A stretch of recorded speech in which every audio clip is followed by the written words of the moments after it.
from our sponsors. Do stick and stay. We'll be right back.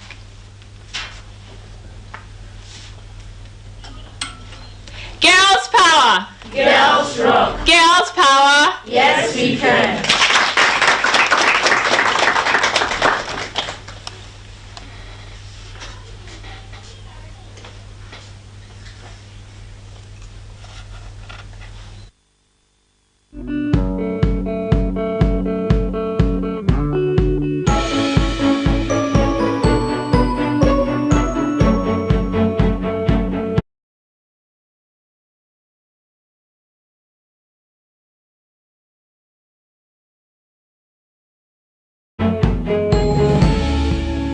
Being a girl should not hurt. Being a girl should not be a burden. Why should girls come second? Girls need education, free time, skills.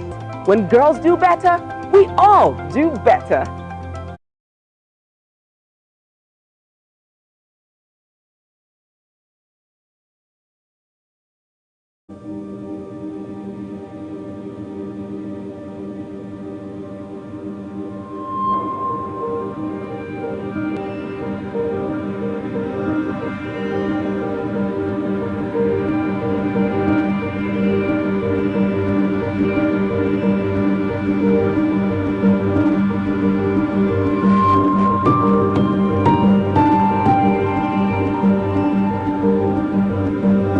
Little girls should not be brides. Help put an end to child marriage. Be a GAKA, a Ghanaian against child abuse.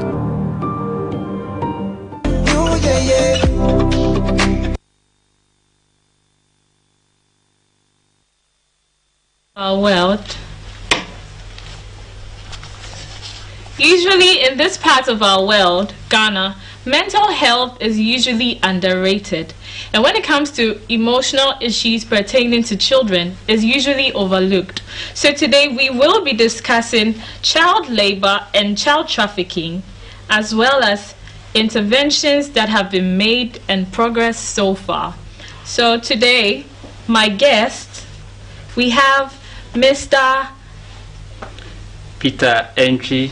I'm Assistant Director with the Ministry of Employment and Labour Relations, and also the focal person on child labor at the ministry's head office. And we have Madame Chiejom Ajom. She works with the Human Trafficking Secretariat. And then we have Mr. Joha Brimer, right? That's I got right. the name right. That's right. Thank you so much for coming today. Thank you. So, I'll start with Mr. Joha. Could you please tell us what child labor and child trafficking is? So, thank you very much. Those are two broad terms. But in general, child trafficking or human trafficking broadly is the procurement and transfer of human beings through acts such as deception, coercion, and other forms of deceit or the abuse of vulnerability for the purposes of exploitation. And this exploitation can vary drastically. The common form of exploitation that we know or we are familiar with is forced labor and sexual exploitation. But there are other forms such as organ harvesting, for instance, forced prostitution, and others. So, Madame Chiejom, would you like to touch on certain things that exposes children to these forms of exploitation? And are children the only people that can be at risk of trafficking? No, for trafficking, so let me start from trafficking, people who are at risk. Everyone is at risk of trafficking. You and I sitting here can be trafficked, generally. Even the men? Yes, even the men. So as he said, there's organ harvesting. So of course, the men have organs that can be harvested. They go also into hard labor. So for example, the carpentry, masonry in other areas or in other countries, they are trafficked there. So when we talk about trafficking, we try to look at it as if they were kind of bundled up to go in there. But no, as he said, they can be deceived of greener pastures, and so they would go there and then they'll realize that this is what really is happening. So you mentioned that some of the causes of trafficking, generally we have poverty, the socioeconomic problems we have, then lack of information, hopelessness in terms of the parents giving their children out. So there's no hope anywhere, so fine, then let me give this child out to go and work. Then we have the fostering system in Ghana. So we've all lived with uncles and aunties and cousins, even for vacation. And so sometimes the aunties, uncles, sisters, whoever comes to say, oh, I want your child to come and live with me. There are better schools where I live. And we know children will love schools. You know, you give them a lot want to just see the city because they're tired of the village life. Exactly. And then you give your child out. So when you give the child out, it can be that the same sister or cousin or friend or whatever will end up selling the child out, if I should say, to another person. And this person will take the child to a different place. So sometimes you find children in the farming areas, in the fishing areas. These children have been sold out to. How about the kids on the street? Are some of them also child slaves? Because they end up begging for money. They certainly aren't working. They have no bills to pay. So who gets the money at the end of the day? Would you say they're also child slaves? Yes. So some research has shown that some of these children on the streets have masters. And so they have a certain amount at the end of the day they are supposed to bring. And so they're begging, isn't for their own selves, or sometimes isn't for their own parents, but rather it's for the masters who they are working for. So the street children also have been, can say, are more likely to be trafficked than those. So generally, the more you give them money, the more you are strengthening the chains of child slavery. Exactly. I see. Exactly. Well, if you just joined us, you haven't really missed much. We are talking about child labor and child slavery. But you at home can also join in the conversation via the WhatsApp number 055-744-3221. The WhatsApp number again is 055-744-3221. Please do not call the WhatsApp number. We will give in a call line shortly. So I'll come to you, Mr. Ainchi.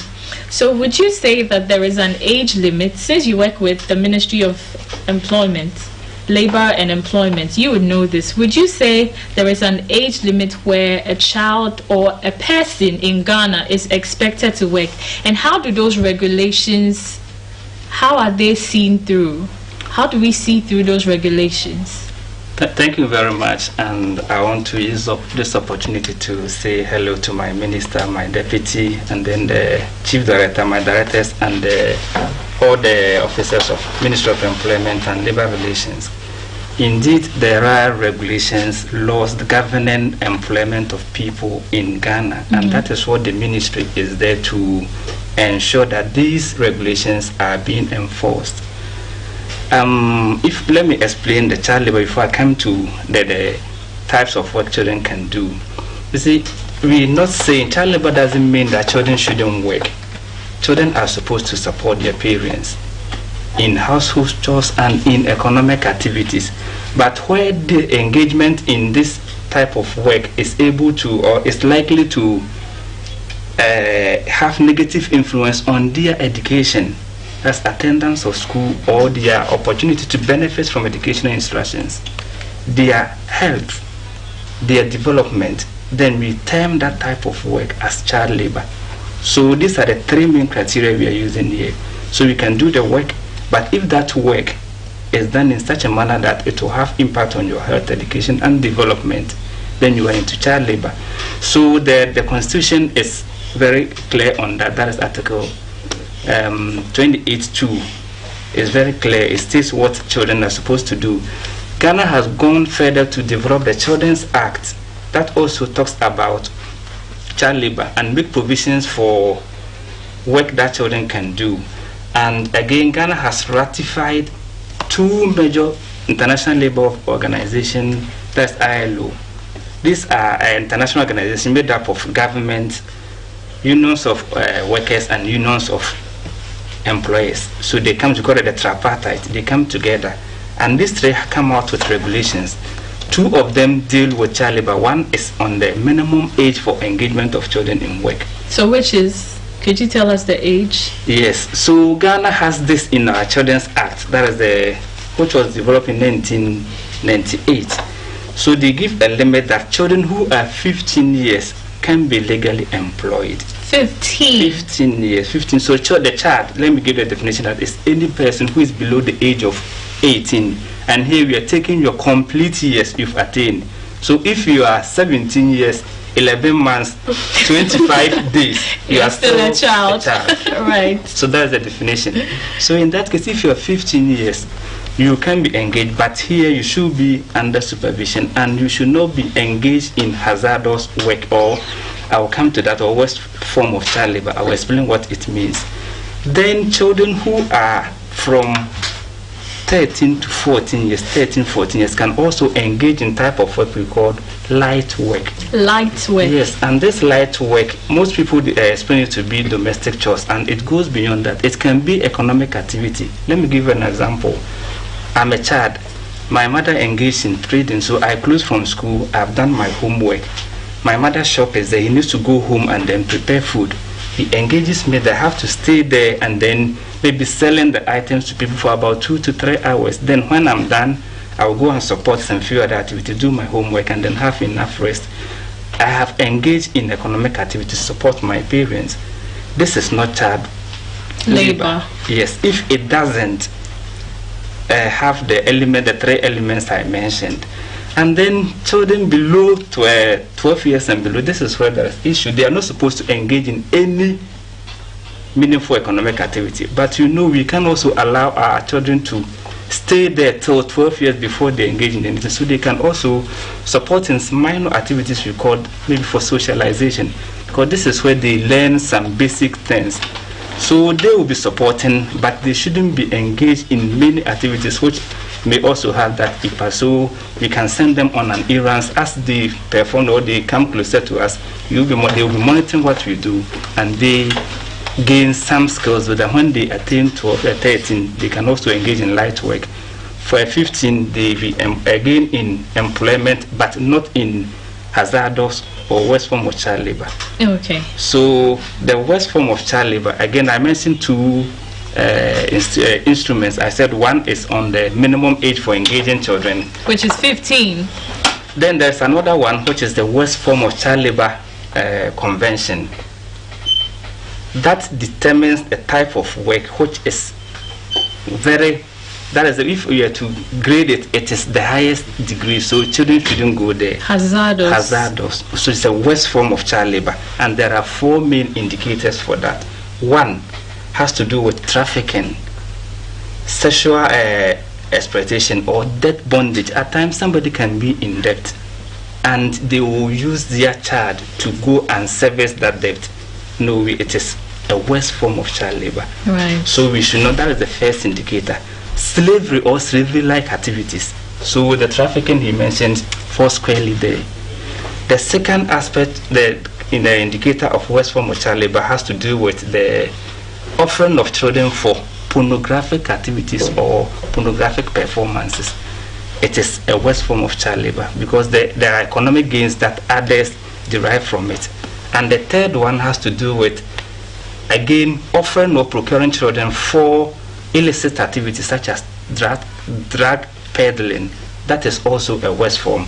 These first 3 are criminal activities, and when you engage in any of them, you should be handed straight away to the law enforcement agencies to deal with you. And the Human Trafficking Act is very strict on that. The last form, what you call the hazardous work, is any work which by its nature or the circumstance in which it is performed is likely to harm the safety, moral, or the health of the child. So in this case, there are some type which the nature of that work alone disqualify children from going there. There are others which it is how they are performed, the circumstances. So in that case, we can either take the hazard from the work and allow the child to perform, or we take the child out of the hazard. So on that, Ghana has designed what we call the Hazardous Activities Framework that has taken about 17 occupations, and then identified that in this occupation there are 1, 2, 3, 4, 5 activities there. This one is hazardous, children should not engage in it. This one is allowed, they can do it. So if you ask me about child labor and then the age limits where children can be engaged in, this is what I'll have, and then maybe you've really spoken extensively. I like that. Okay, Madam Jejom, let me come to you because you work with the Human Trafficking Secretariat. I'd like to ask you, in Ghana, we know that, and I'll come to you, to Mr. Joha, you have a say in this. In Ghana, we know that there are children that are into this, and we also know that some of them are given off in child marriage, like he mentioned, for debt, like to pay for debt and all that. So would you say that there are certain traditions and customs as Ghanaian people that justify child trafficking and child labor? I wouldn't use the word justify. I think these cultures and practices try to find reasons why this giving the child out is beneficial or necessary, but then again I mentioned the lack of knowledge. Ignorance is why these things are more in our faces, and so the Human Trafficking Secretariat tries to create more awareness and more insight, because sometimes we don't know that these things affect the children negatively. We think that, as he mentioned, the child is learning for socialization purposes, and so sometimes when you're doing things, your parents will say, when I was a child I did this, I didn't die. So these are the things that make these issues more heightened, or these practices more recurrent. And so more awareness creation would help us know, or will help our traditional systems gain more understanding into the negative effects of these practices on the children. Right. Mr. Joha, let me come to you. So he mentioned something like drug peddling. 2 weeks ago, we discussed drug abuse on this platform, and we realized that children, even girl children, are into drugs. Some of them even sell it. So in the case where we know that this isn't something a child is supposed to do, even an adult is illegal because it's illicit, and how much more a child? So when a child is found in such a situation, and we find the adult behind the scenes grooming this child to do that, what happens to the child? And is the child at risk of going to jail? Okay. So, Enchi has spoken extensively on child labor, but let me put it in this basket. Every form of child trafficking is child labor, but not every form of child labor is child trafficking. Right. That is dependent on the nature of the exploitation and who is benefiting. So you did talk about drug peddling, for instance. Now, if the child is out there doing the drug peddling themselves, they may not be victims of trafficking. However, if they are there on the street or in some alleys by duress or compelled by some adult who is somewhere exploiting them to their individual benefit, then that child may be a victim of trafficking. So when investigations are conducted and the perpetrators are arrested, that is the adults in the background who are benefiting from this and are arrested, then the necessary criminal procedures begin against them for prosecution. But for the children who are there, who may not necessarily be there on their own volition, that is where my sister comes in. when such children are rescued, recovered, retrieved, any term that you want to use, depending on the stakeholders involved, they are usually sent to a rehabilitation shelter where the clinical psychologists tend to work on them by conducting initial assessments to see whether they are traumatized, if they are, the level of trauma that they go through, what their family circumstances are, what backgrounds there are. So from there, then they begin to open a case file or a case management file in terms of that looks at the complete rehabilitation or development of the child with the aim of eventually reintegrating them with their families. So whilst in the shelter, a lot of things do go on. So I think Madam Jojo would like to add on that, but let me just pose another question so that you incorporate it into. So in the family setting, would you say there can be a root of child labor or child trafficking? Because some parents willingly make their children do so. So they put them at risk. And if so, why? And how can we help families and communities deal with this canker of child labor and child trafficking? So, you know, I mentioned earlier on, I seem to have it all boiled down to ignorance, lack of knowledge on the part of the family. You know, these are cultural practices we've grown up with. We all worked. Like I said already, your mother will say, I did this. Your grandmother will say, oh, I went fishing and all that. I didn't die. What makes you think you will die? So again, lack of information. Sometimes also parents, the mental health of parents aren't so stable to make informed decisions as to what to do or what not to do for their children, and so such things would be perpetrated. Another thing is the helplessness and hopelessness. Sometimes the family situation isn't so good. You are left with no choice than to allow the child to engage in these practices. That's right. You know, so really sometimes, as I said, helplessness. There's really nothing that the family is able to do to support.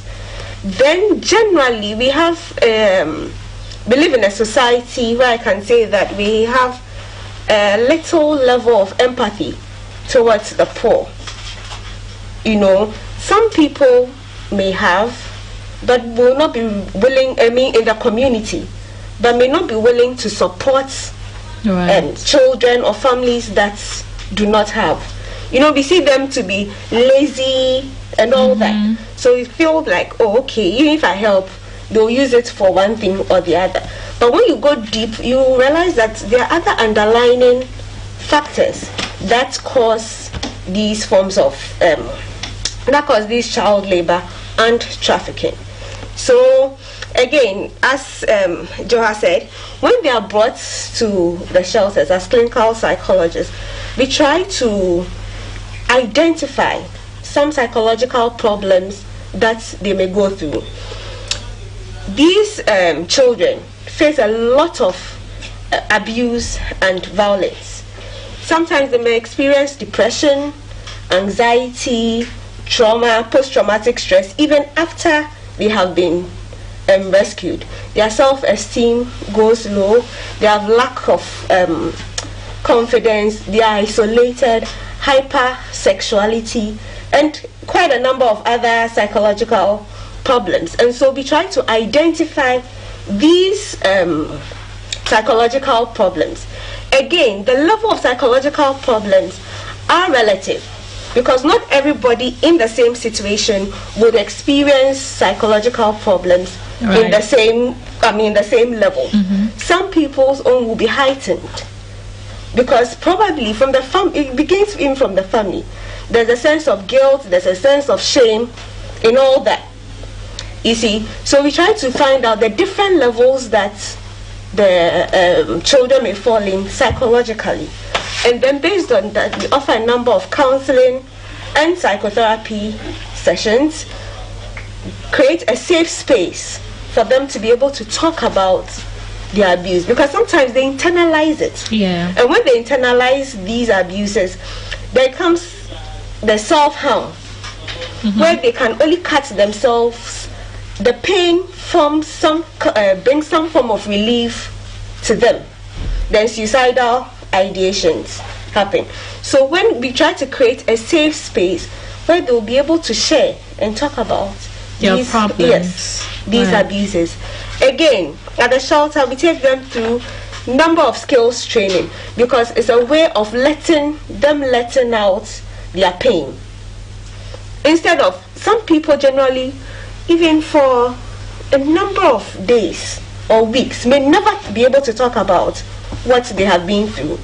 So this skills training help them let go. You know, they try and focus their attention onto the skills that they are being trained or into the skills they are learning. Right. Then it takes time. It's a lot of patience. So I can't say that, when you bring the person to the shelter, within a month or two they'll be fine. No. Everyone is different. Yes, and sometimes some children live with this for almost the rest of their lives. Right. We just teach them good coping strategies, so that even when they get these nightmares or flashback, they'll have better ways to manage it. Yes. Right. Thank you very much. So if you just joined us, don't forget we are streaming live on Facebook at the Girls Power Talk Show. Our WhatsApp number is on the screen, and I told you not to call, but most of you are calling. I have some few messages though. This one says, good morning. Please, I want to ask if you are someone that if you engage in something small, you get tired easily. Your mom talks about you always that you are too lazy, but to you, you are not lazy. Please, I want to know what could be the cause? Rose from Ho. I think our clinical psychologist will talk about that, so don't worry. And I see a number of you send a lot of hi. I can't reply your highs. Please send your contributions. And let me just give you the call line so you stop calling the WhatsApp number. Our call line is 0303 979 436. The number again is 0303 979 436. We'll take a quick break. When we return, we'll hear from our studio audience, because we have the Presbyterian Church race course amongst us. And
Little girls should not be brides.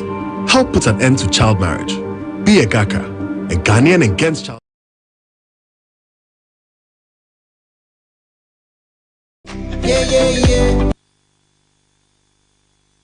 welcome back. If you just joined us, this is the Girls Power Talk Show, and today we are talking about child labor and child trafficking. Girls power! Girls rock! Girls power! Yes, we can! So before our clinical psychologist deals with Rose from Ho's question, we'll take a quick circulation amongst our audience to share their contributions and questions with us. So please Please, I want to ask panelists how we can, the way forward for the children at the roadside you see every day asking for money from passengers, even though sometimes you don't want to give them, others will surely give them. So we want to know the way forward, because I think they are so much in town now. Thank you. Thank you. Thank you very much. Mine is also a question. So I wanted to know, if someone identifies that someone is being trafficked, how do you report? And what processes are involved? Because sometimes people get discouraged with reporting because they feel like they're going to go through a long process, so they just leave the situation as it is, so that it encourages people to speak out. Thank you. Thank you. Any other? We have one in front. I want to know what's done to perpetrators of those who commit this act, especially for those child slaveries on the streets. And after you retrieve the children and you take them to the shelter, those who don't have home, how do you deal with them? Okay. I have a question. I wanted to ask, on the streets, the people I see, they are mostly refugees. And I wanted to ask, don't they have a place for them? And they're multiplying each and every day. For instance, today, a little boy was trying to copy a mate. And then he was like, mate, give me money. And then mate refused. When the car was going, he just banged the car. They are being aggressive. Some was like, they're stealing. And I'm asking, there's no like law about them or not, what are they doing about them? Because it's been quite a long time, from 2010, started seeing them from the street. On my car more, they started spreading. Like down there really spreading. I wanted to ask, so what are we doing about that? Okay, thank you very much. So I'll start with you again, Chito. So I think you can address Rose's issue, and then also on the issue she raised, the first audience raised, and then I'll let Joha take it from there. Okay, so with regards to Rose's own, again, we need to look at what kind of activity she's doing. I can't say so much about it because I don't know the activity she's doing. Then she needs to her mother would also have to access her physical health properly, because sometimes these things physically can affect your ability to be able to do anything productive. Is she anemic? You know, there are a lot of other things we need to look at before we can conclude that she's being abused or anything. You know, we can't just jump into that conclusion. So if you have enough information, and then we can go in there. Well, she spoke about, okay, I'll just let Joha take that. Since Joha works with Free the Slaves, you talk about how to help. So Adam's question and then the First Lady's question concerning the children on the streets and what's been done. So Adam's question had to do with reporting of cases of trafficking. Is that correct? That was okay. But you can still address it. What happens to the perpetrators? Okay, so let's start. The first one. Let's start with the reporting, and then we come to the perpetrators. Sure. What happens to them? That's fine. Our law requires us to report any suspected case of trafficking. You know, certain times, at first glance, you might just feel something is off, depending on how you are seeing a particular child. For example, you live in a neighborhood. There's this young girl or this young guy in this house. The child never comes out, never comes to play, does not go to the market, does not mingle with the family, does not go to school. That should raise some eyebrows for you. You should begin to ask yourself, why? What is so different about this child? And they are always working, by the way. First to wake up, last to sleep. That should raise some eyebrows for you. Or you are seeing some young girls cramped in some house, and all you are seeing is men coming and going, coming and going, coming and going. That should raise suspicion. These are all signs that somebody could potentially be a victim of trafficking, and you need to report this. So when you suspect or see a case of trafficking, you absolutely need to report to a police officer. Police officer is a bit loosely defined, and it does not mean that you can only report to only a police officer, but you can report to other government agencies as well. You can report to an officer from social welfare. You can report to someone from your teacher, even in the school. You can report to some NGO. All these are agencies you can report to, and they will report to the necessary state agency to take action. I should remind you, being in the knowledge of a suspected case of trafficking and not reporting it is an offense. So just be reminded about that. It's like you're being an accomplice. Exactly. So please report all suspected cases of trafficking and let law enforcement follow up and make the right determination on it. Then what happens to the perpetrators? Once a case is reported, the police will certainly respond to it. They conduct their investigations, and the culprit or perpetrator of the crime will be arrested. And once someone is arrested, there's multiple actions that can be taken against that person. Our punishment regime is of twofold. One is custodial and one is non-custodial.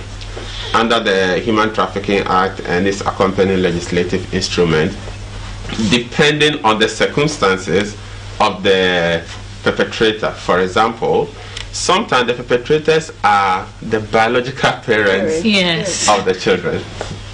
So in this case, the court will have to think about the overall well-being of the family, that child, other siblings, and all that, and compare to what punishment might be appropriate. So they can make the decision to still punish you and give you non-custodial sentence where you pay a fine, but you will not go to jail. But also, depending on circumstance of the case, you could go to jail and spend up to 20 years or more.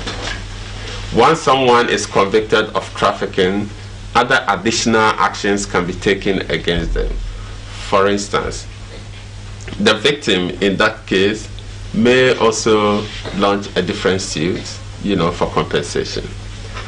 And the assets of the perpetrator could be confiscated, liquidated, and used to compensate the victim. So these are some of the legal avenues that can be done to the perpetrators. Thank you. And if I can come in to add up to what he's saying, he made mention of the fact that some of the perpetrators are biological parents. And the court also weighs that, because sometimes when you jail the child, when you jail the parents, the child lives in guilt and shame, because they feel that they are the reasons why their parents. Yeah.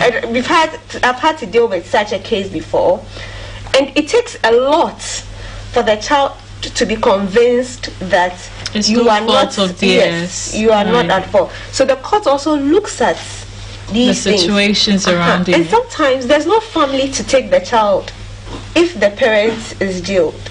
So will that mean that the child is going to be left? Because the family doesn't want to have anything. If it's because of you, they've jailed your parents, I should come and take you. Some of these things. So the court also looks at these things before they pass a judgment. Sure, thank you. If you just joined us, just before that, if you just joined us, the call line is 030-397-9436. 0303-979436. I'd like you to talk on the physical and emotional effects on the child. Yes. Yeah, before I talk about that, I think Joha and Jijom have dealt with the sanctions and other things, but I want listeners and then the studio guests to also know that it is not that there are provisions there. There are actually people who have been dealt with in this manner. there is a specialized unit in the Ghana Police Service which we call the Anti-Human Trafficking Unit, and they do deal with trafficking issues. From 2017 to 2020, a report we submitted to the ILO concerning the conventions I mentioned. About 88 persons have been convicted of child labor, human trafficking violations, and they have been and they have been sanctioned, some sentenced, and then some given other fines. So it is happening, and if you have any information, just relay the information, because the police are few, they can't know what is happening in where we stay.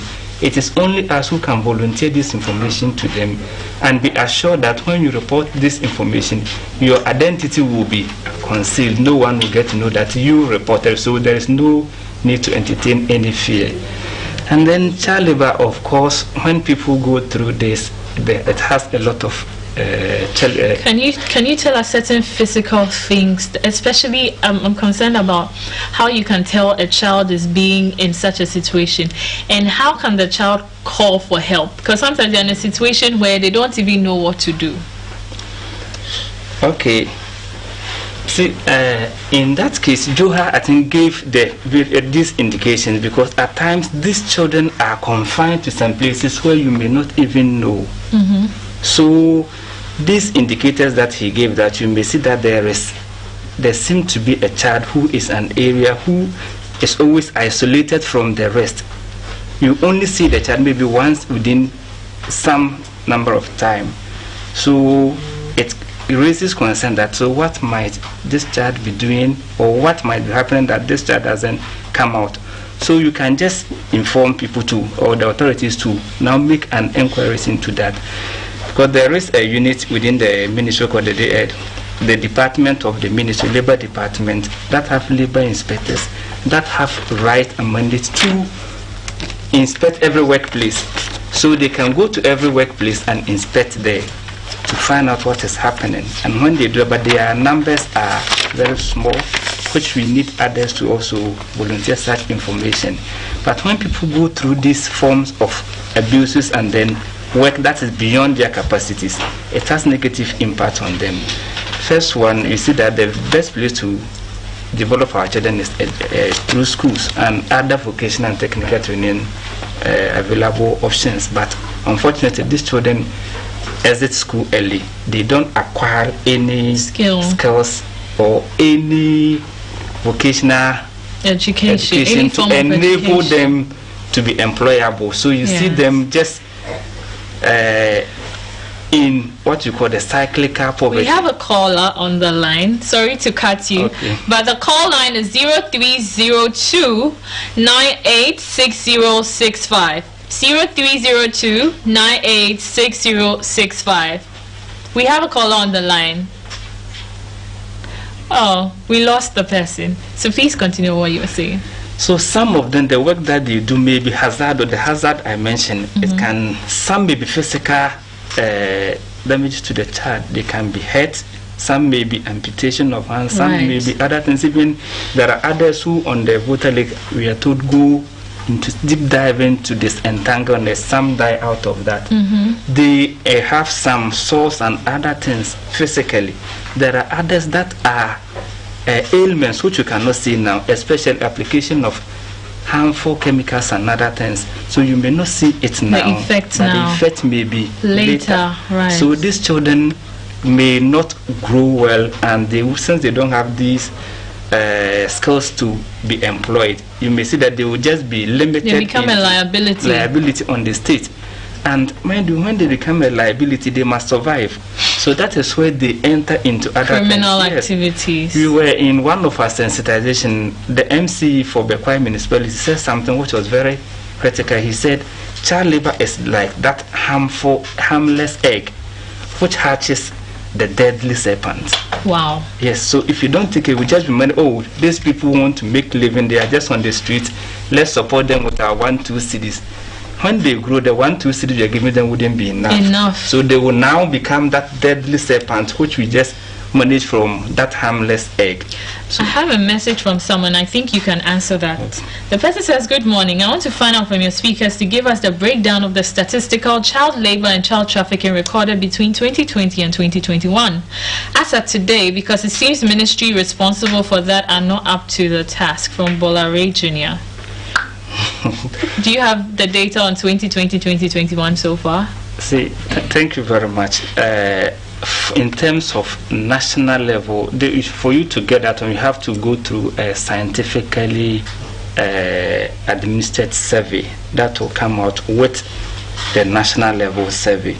However, we have administrative data, and that is obtained from departments and agencies that are responsible for coordination and implementation of interventions towards the elimination of child labor.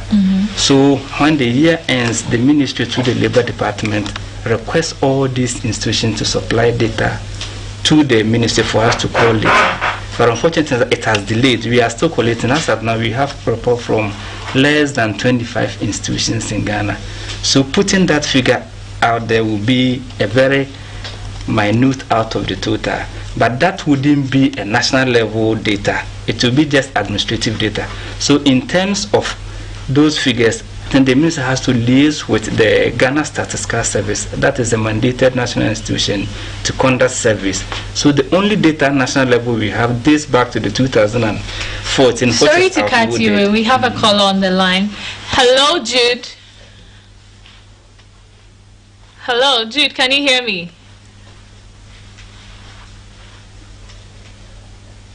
Hello, Jude. Good morning and welcome. This is the Girls Power Talk Show. On the street and using them to do all these things and work in the prostitution. What of those people? Some people can carry a baby and get to do their bad this thing. They carry children. What those kind of children?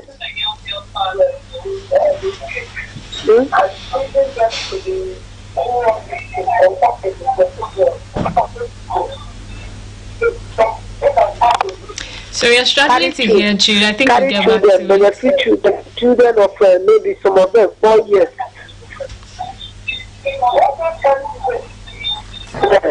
Those who carry children begin to do all this prostitution. What of those? People don't contribute about those people. Okay. Thank you very much, Jude. Well noted. Okay. So would you like to complete what you were saying?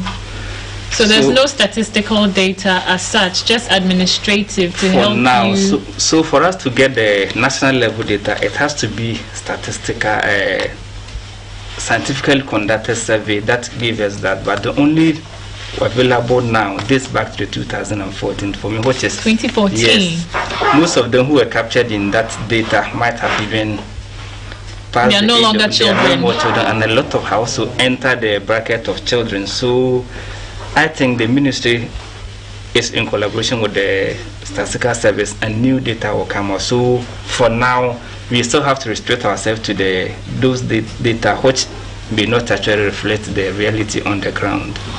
Right. I'd like to come to you, Auntie J-John. So how can we protect children from being trafficked, and how does child labor and child trafficking negatively affect survivors? I think we've touched on that, but I want you to advise most of the children or parents out there what they can do to help prevent child labor or especially child trafficking from them being. Everyone is a likely victim, but there are certain things we can do to put ourselves out of the spotlight from being trafficked. So we have a caller on the line. Hold on to that. Hello, good morning. Good morning, Jane. Please, we'd like to hear from you.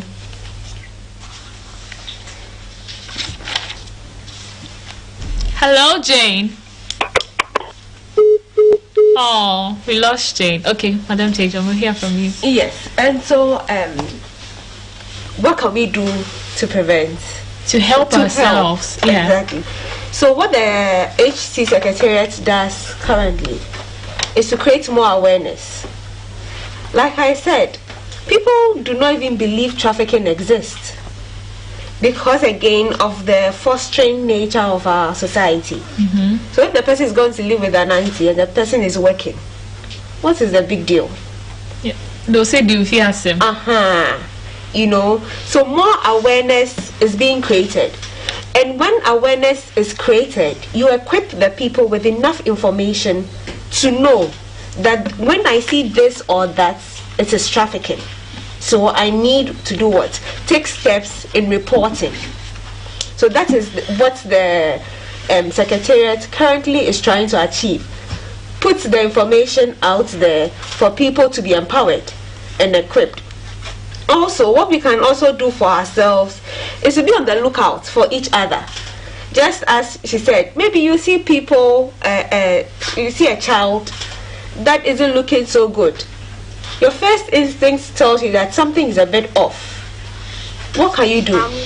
We have Ya from Sinyane on the line. Hello, Ya. Good morning, Ya. Good morning. We'd like to hear from you. Me. Please go on, we can hear you. I said those who go to the villages and take little children to come and work in their houses as slaves, and they are molesting them. Is this a type of child trafficking or child labor? Right, we got your question. Thank you very much. So I think that falls under child abuse. Mr. Joha, you can speak on that. So is that regarded as child trafficking or child labor? Yeah, sure.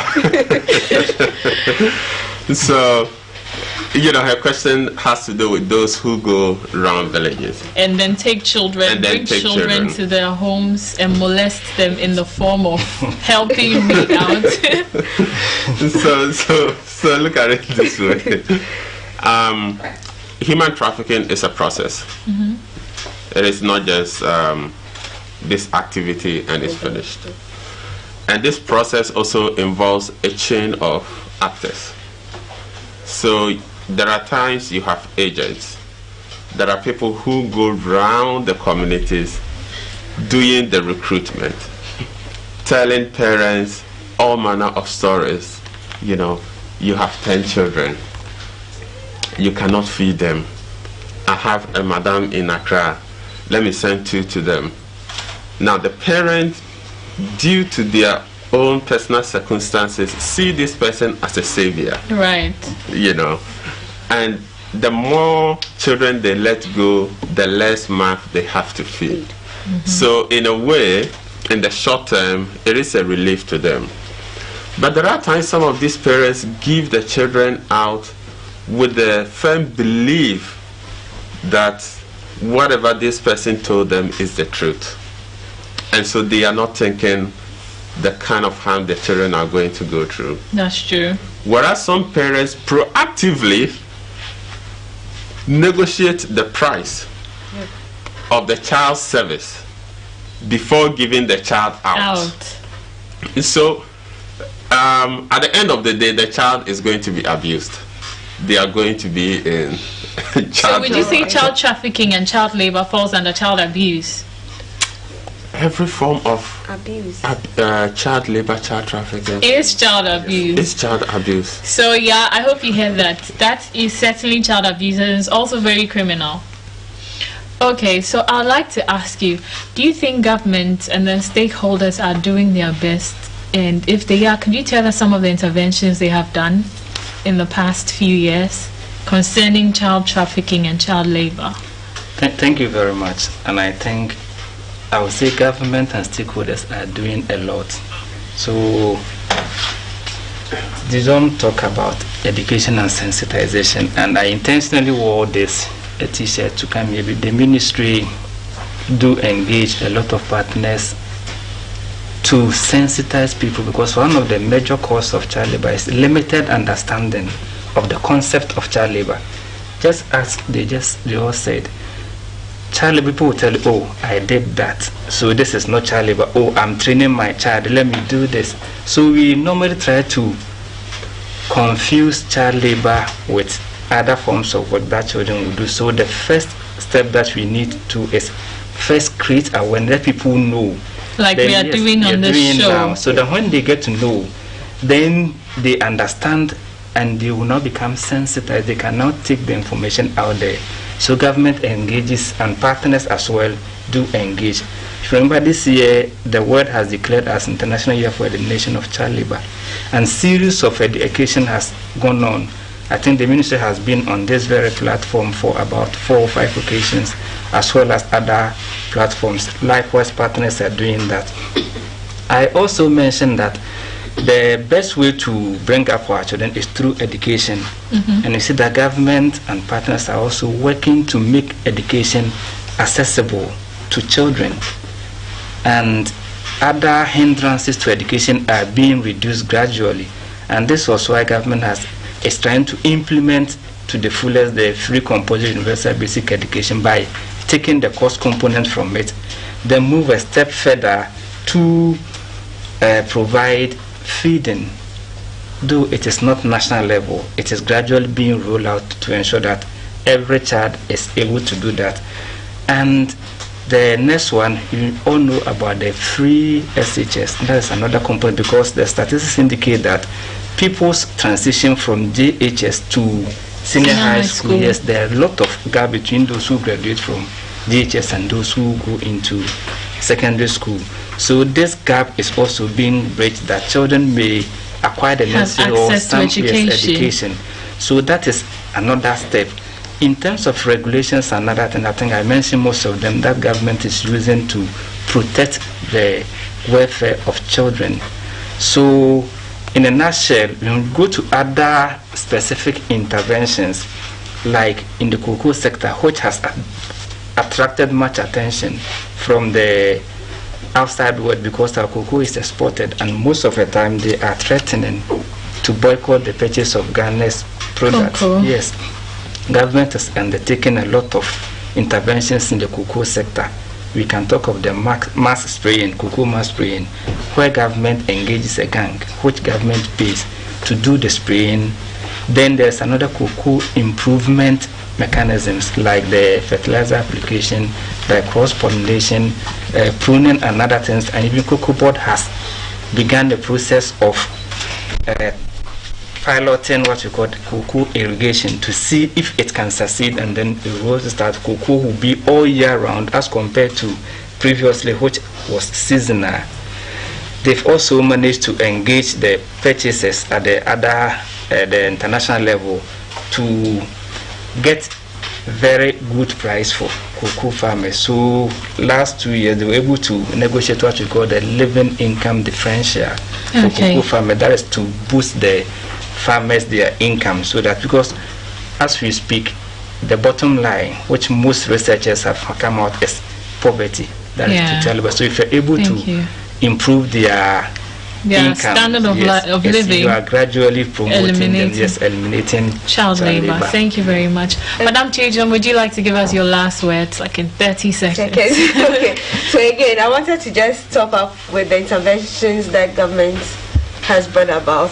The creation of shelters for human trafficking victims, both children and adults. And then we have clinical psychologists there that take care of them. And then we build capacity, we are building capacity for our security officers and their traditional leaders. Again, we are creating awareness. And so when you see it, you need to talk about it. Report it. Exactly. Don't say, oh, me, do me fearsome. Try and then save your brother or sister out there. Thank you very much. So today we've heard so much about child trafficking and then child labor. Just know that all that falls under child abuse, and child abuse is criminal. As a responsible Ghanaian, you should report any form of child labor, child trafficking, or child abuse. Just know that despite them being your children, they are also the state's property. You do not have the right to make any decisions detriment to their health. So you joined us on the Girls Power Talk Show, and we are grateful you stuck with us all through. Girls Power! Girls strong! Girls Power! Yes, we can! I was your host, Michaela Amawekem. Do make the same time with us next week, and we will definitely bring you another juicy topic to dice in. Have a lovely Saturday.